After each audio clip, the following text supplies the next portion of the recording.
Hannah from Story Kids. Welcome back. I am so happy to have you. If you've missed any of our recent episodes, they're right down below this video, along with our brand new Facebook page if your parents or guardians want to check that out.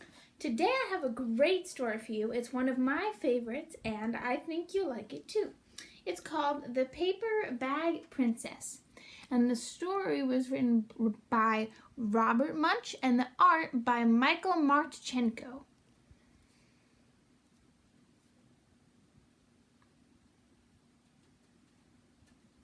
So I know we like to look at art here on Story Kids, so today I want you to take a look at this art. It's a really fun art style.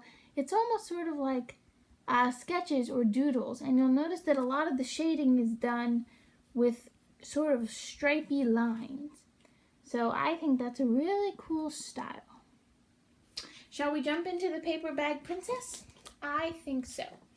And while we read it, I want you to think about what you think makes a princess. Elizabeth was a beautiful princess. She lived in a castle and had many expensive princess clothes.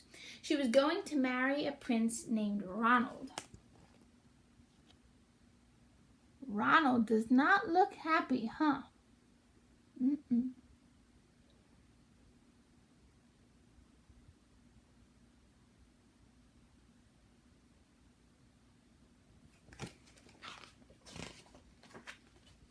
Unfortunately, a dragon smashed her castle, burned all her clothes with his fiery breath, and carried off Prince Ronald.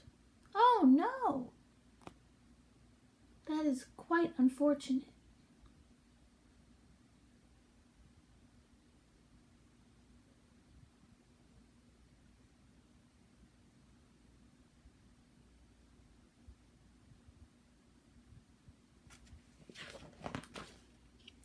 Elizabeth decided to chase the dragon and get Ronald back.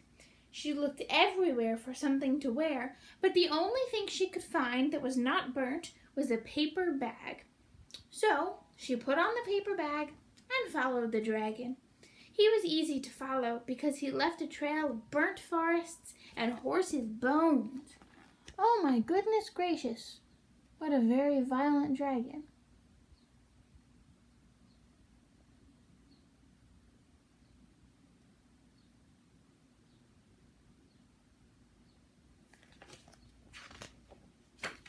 Finally, Elizabeth came to a cave with a large door that had a huge knocker on it. She took hold of the knocker and banged on the door. The dragon stuck his nose out of the door and said, "Well, a princess. I love to eat princesses, but I have already eaten a whole castle today. I'm a very busy dragon. Come back tomorrow." He slammed the door so fast that Elizabeth almost got her nose caught. Heavens! Another cool artistic thing to look at is the use of these little clouds or puffs is what I was trying to say, anytime the dragon is around, because it sort of shows his presence and I guess how fiery and scary he is. Elizabeth grabbed the knocker and banged on the door again. The dragon stuck his nose out of the door and said, "Go away. I love to eat princesses, but I have already eaten a whole castle today. I am a very busy dragon. Come back tomorrow." "Wait!" shouted Elizabeth. "Is it true that you're the smartest and fiercest dragon in the whole world?" "Yes," said the dragon.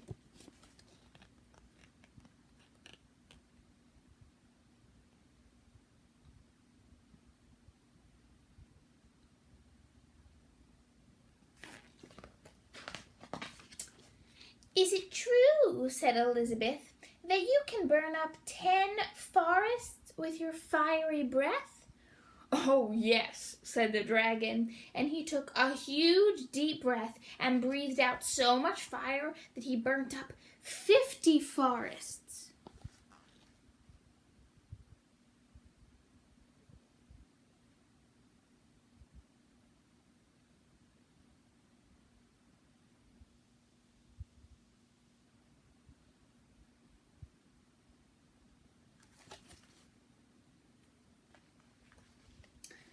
Fantastic, said Elizabeth.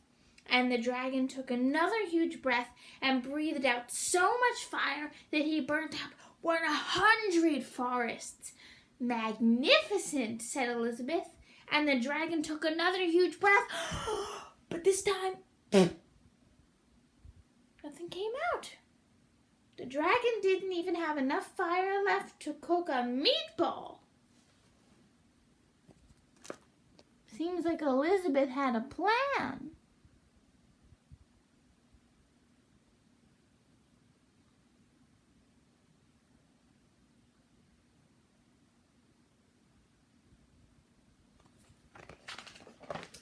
Elizabeth said, "Dragon, is it true that you can fly around the world in just 10 seconds?"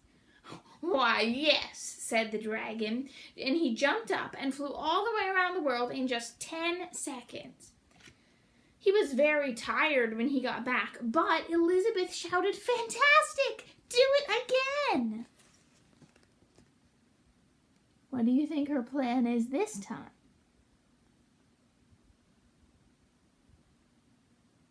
I guess we'll find out.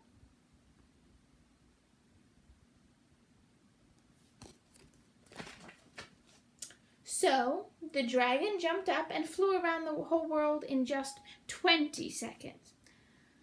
When he got back, he was too tired to talk, and he lay down and went straight to sleep.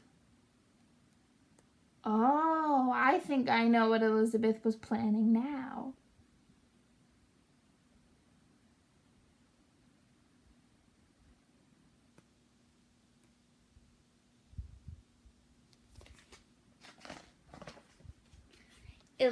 Elizabeth whispered very softly, "Hey, dragon." The dragon didn't move at all. She lifted up the dragon's ear and put her head right inside. She shouted as loud as she could, "Hey, dragon!" The dragon was so tired he didn't even move.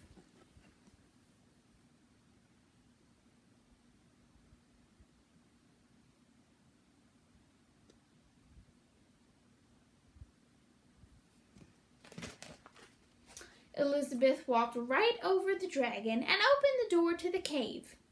There was Prince Ronald. He looked at her and said, "Elizabeth, you are a mess. You smell like ashes, your hair is all tangled, and you are wearing a dirty old paper bag. Come back when you are dressed like a princess." How rude of Ronald to say that after she saved him, huh?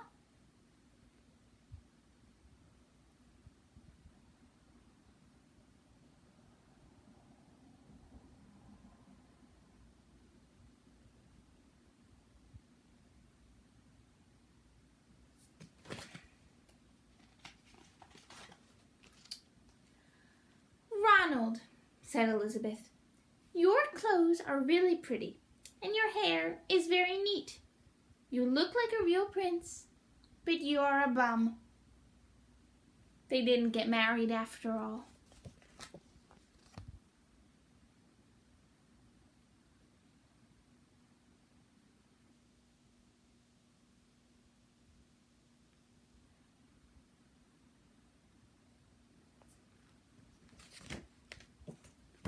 The end.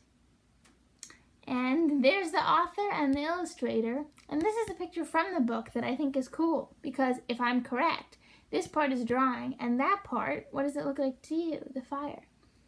To me, it looks like watercolor, though I may be wrong.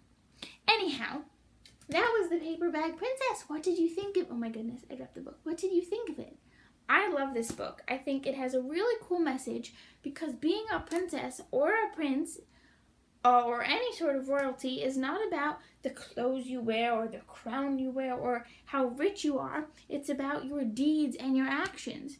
And you could say that Ronald, even though he was technically a prince, was acting like a pretty mean person, especially to Elizabeth. And so that's not really a princely action at all. And Elizabeth didn't look like a princess at all. She was in a paper bag, but she was super heroic and super kind. And that's what marks a true hero. So, I hope this book maybe made you reconsider your definition of princesses and princes, and that it's not necessarily what you look like that makes you a prince or a princess or a hero, but how you act and how you treat other people with kindness and respect and with bravery, just like Elizabeth. So, if you care about others, if you're kind to others, if you have enough self-respect to say to someone, you are being mean to me, like Elizabeth did to Ronald. Oh my goodness, that is how not nice of a person he was. I already forgot his name. So the moral of the story is, if you're a kind and loving and brave person and your heart is powerful, that's so much more important than what you look like. And in my book, that makes you a prince or a princess and a true hero. So, that was The Paper Bag Princess. I hope you enjoyed it. Until next time, I'm Hannah from Story Kids. Keep on reading, everybody. Bye-bye.